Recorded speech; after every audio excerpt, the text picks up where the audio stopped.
Now we'll do question and answers from a photograph by Shirley Tolson.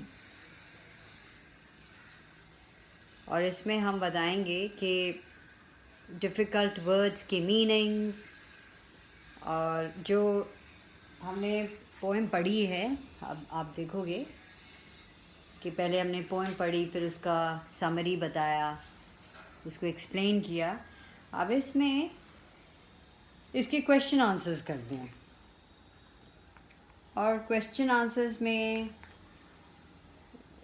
हमने देखेंगे कि Shirley Toulson की जो ये पोएम है और फोटोग्राफ, उसका क्या और क्या अर्थ निकल सकता है, जब आपके मन में क्या क्वेश्चंस आ सकते हैं। और वो क्वेश्चंस जो आपके टेक्स्ट के पीछे दिए वो हम लोग करेंगे अभी। पहला क्वेश्चन कहता है कि एक तो ये पूछ रहे हैं कि infer the meanings of the following words from the context. Infer का मतलब होता है कि आप उसको किस तरह से देखते हो। एग्जैक्ट मीनिंग का मतलब कुछ और है, लेकिन उसको आप किस तरह से एक्सप्लेन करोगे, तो इसको कहते हैं infer the meanings of the following words. ये दो वर्ड्स दिए हैं, पैडलिंग और ट्रांजिएंट। तो आपने इन दोनों का वर्ड्स का मीनिंग इस पोएम के, ये जो आपने कविता पढ़ी है उसके कॉन्टेक्स्ट में क्या है, उसको जब आप समझ रहे होते हो तो उसमें क्या होता है। तो पहला है पैडलिंग। पैडलिंग का मतलब होता है कि यहाँ पे इसमें let's just take wading in water. Wading in water मतलब ये लोग दोनों पानी में चल रहे हैं, समुद्र के पानी में चपाक चपाक they are walking, they are paddling in water. लिखा हुआ है the cardboard shows me how it was when the two girl cousins went paddling, each one holding one of my mother's hands, and she the big girl some 12 years or so. तो she says, Shirley Toulson बता रही हैं कि ये जो photograph है उसमें इसकी माँ और दो कज़न्स जो हैं उसके साथ वो समुद्री छोर पे हैं। They are at the beach and they are paddling. वो जो वेव्स आती हैं उसमें चल रही हैं। So paddling is literally it means walking in the water, wading in the water. फिर आपने ट्रांजिएंट का मतलब, इसका मतलब क्या होता है। ट्रांजिएंट होता है for a very short while, बहुत थोड़ी देर के लिए होता है transient. For the time being, very short time, it lives for a very short time. अगर आप बोले जी सनराइज इट्स वेरी ट्रांजिएंट, थोड़ी देर के लिए होता है, उसके बाद फिर पूरा सन निकल जाता है और डॉन जिसको कहते हैं उस तरह से, या डस्क, वो जो सूरज दे से ना इट इज़ सो ट्रांजिएंट। उतनी देर अगर आप डॉन में सन को देखोगे तो it helps you, it's very good for your I site and everything, but that is for a very short while. वो जो छवि होती है डॉन की वो बहुत कम देर के लिए होती है। उसी तरह से ट्रांजिएंट यहाँ पे है कि इन्होंने यूज़ किया है टेरिबली ट्रांजिएंट फीट। अब टेरिबली का मतलब क्या होता है, बहुत थोड़ा, बहुत टेरिबली, टेरिबली हंग्री, बहुत भूख लग रही है। टेरिबली बोर्ड, बहुत बोर हो गए, टेरिबली। और ट्रांजिएंट का मतलब होता है ट्रांजिएंट फीट। मतलब उन्होंने, जो पोएट्स हैं शर्ली टॉल्सन, उन्होंने कहा है जी जो हमारे ह्यूमन फीट है ना, जो समुद्र में जाके हम चल रहे होते हैं पानी में, एक तो हम सिर्फ बहुत कम वक्त के लिए वहाँ जाते हैं, हर टाइम थोड़ी बैठे रहते हैं। एक वो ट्रांजिएंट है, मतलब for a very short while. और ऐसे भी ह्यूमन लाइफ अगर आप उसको और विस्तार में लो तो human life is very transient. Human life जो है, we are here on this earth for a very short while and comparison किससे हो रहा है? नेचर से. नेचर को कहता है जी जैसे कि सी तो हम लोग तो ट्रांजिएंट चेंज कर जाते हैं. Transient means ever changing. Very and जो नेचर होता है उसमें कोई चेंज नहीं आता है. It is almost like there for ever, like the sea. तो ये तो 2 वर्ड्स हो गए और आपने डिक्शनरी में देख लेना एग्जैक्ट वर्ड. सो एक का वर्ड हो गया wading in water and transient हो गया that lives for a short time that passes away soon. अब ये थिंक इट आउट करके क्वेश्चंस दिए हैं. क्वेश्चन नंबर 1 देखो. What does the word cardboard denote in the poem? Why has this word been used? अब इसका मतलब क्या होता है? कविता में कार्डबोर्ड शब्द का क्या अर्थ है? इस शब्द का प्रयोग क्यों किया गया है? इसका the word cardboard in the poem denotes photograph. The word is used because photograph was pasted on a cardboard in the olden days. पुराने ज़माने में कार्डबोर्ड जो था का मतलब होता था जो फ़ोटो आपने ली, जो भी खिंचवाई आपने फ़ोटो, अगर आपको उसको जैसे हम आपने फ्रेम भी करानी तो उसको कार्डबोर्ड पे डाल के चिपकाते हैं. आज भी वही करते हैं वैसे, अगर आपने फ्रेम करानी होती है. सो ये होता है. So that is the answer. What has the camera captured? Captured का मतलब होता है कैमरा क्या करता है? अगर आपके पास, सबके पास मोबाइल है, आप फ़ोटो खींचते हैं, खींचना होता है, उसमें आपकी फ़ोटो खिंच जाती है, वो उसमें रह जाती है, उसको कैप्चर कहते हैं. ऐसे लगता है मानो. कैप्चर का मतलब होता है, what do you mean by capture? पकड़ना, रखना. ओके. सो दे से कि क्या कैमरा ने क्या पकड़ा, तुम्हारा क्या रूप पकड़ा, क्या देखा? अगर तुम अपनी ले रहे होगे तो तुम्हें कैप्चर करेगा, और अगर तुम ले रहे हो किसी बाहर एक पेड़ की ले रहे हो या फिर एक सीनरी की ले रहे हो, उसको पकड़ के रखेगा, उसको कैप्चर करेगा. कैमरे में क्या फ़ोटो प्राप्त किया? What did the camera get hold of? कौन सी फ़ोटो ली उसने? तो आंसर है the camera has captured 3 girls on a sea beach with their hair in their smiling eyes. They are holding hands and smiling with happiness. They are very happy. So this is the answer you can write. Next question कहता है what has not changed over the years? Does that suggest something to you? कहते कि question 3 जो है पूछा what has not changed over the years, does it suggest something to you? तो ये जो कुछ जो है what has not, क्या नहीं चेंज किया है over the years, इतने सालों में क्या नहीं चेंज किया है, इससे आप कुछ अंदाज़ा लगा सकते हो?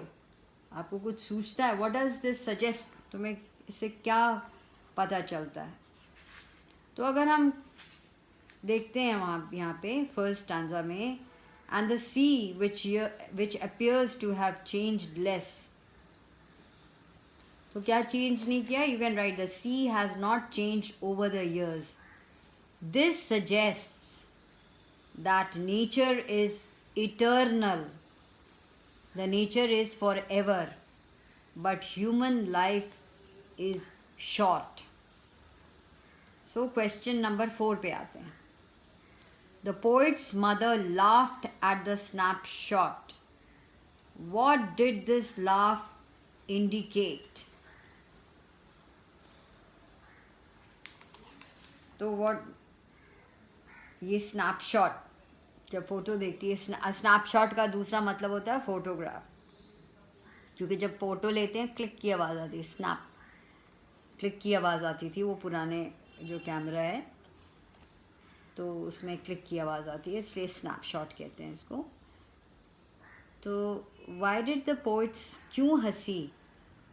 माँ उसकी फ़ोटो देखी, कवि की माँ ने जब, कवित्री की माँ ने जब फ़ोटो देखा, वो क्यों हंसी थी, इसमें क्या संकेत मिलता है? सो व्हाट डिड दिस, और इसकी यह हंसी क्या दर्शाती है? So the poet's mother, second stanza में आपको मिलेगा, she laughs at the photo because she says, देखो मैं, बेटी और डॉली को, how did they dress us for the beach. तो हंस के बोलती है कि look at the way, she was amuse the way they dress them for the beach. Beach पे भी एकदम काफ़ी ड्रेस का कैसे जाते थे ये लोग, वो देख के उसको हंसी आती है। और she also thinks and she is happy about her bygone days. She's happy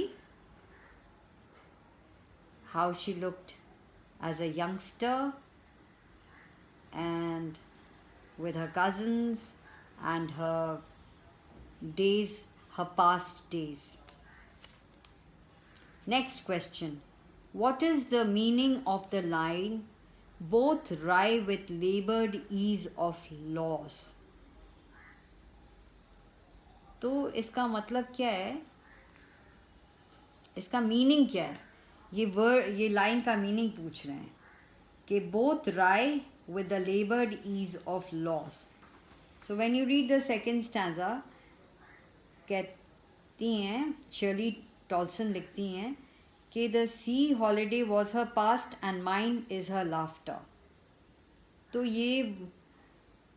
यही एक जो उनके मन में एक जो लाफ्टर है, that is not there is the smile is doesn't bring happiness, it is wry, it is sad, it is full of sadness that, और दोनों वो भी अपने पास्ट को देख के सैड हैं, रायली शी लाफ्स, हंसती तो हैं, और वो जो हंसी है ना, it is with a laboured ease of loss, वो लॉस है उसका, उसकी मदर का लॉस है, her childhood days, her adolescent days, but she laughs at it. It's a laugh which comes with a lot of labor. Labor means labor का मतलब यहाँ हो जाएगा कि बहुत मतलब मुश्किल से करना, सो प्रयास करके करना। ये जो हंसी थी और जो खुशी नहीं है हंसी में, वो एक लगता है कि थोड़ा सा उसमें गम है थोड़ा सा। और शर्ली को गम है कि उसकी जो माँ के साथ वो मोमेंट्स थे, हंसी के मोमेंट्स जो थे, वो पास्ट हैं, वो नहीं देख सकती अब वो। सो दोनों की हंसी जो है, लाइक शी इज़ रिमेंबरिंग हर, जब अभी वो फ़ोटो जो देख रही है तो उनको याद आ रहा है कि वो जो उसकी माँ हंसी थी और वो अब जो हंसी है, और उसकी जो हंसी, जो माँ की हंसी, she Mrs. So that is it. So you can right that the mother thought of the sea holiday with nostalgia. Nostalgia क्या आता है? That you think with a certain sense of the memory, with a little bit of sadness. And she tried to look unperturbed at the loss of her youth. The poet thinks of her mother's laughter, which she can hear no longer. Both the mother and the poetess try to look as they are not bothered about their respective losses. And it is not natural, it is forced. So this is the meaning of, see, a small line like this, both rye with labored ease of loss. Both have lost something and both are being very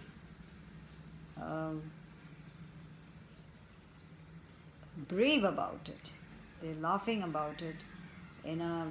There is a smile on their face, but it is full of sadness. It has no happiness.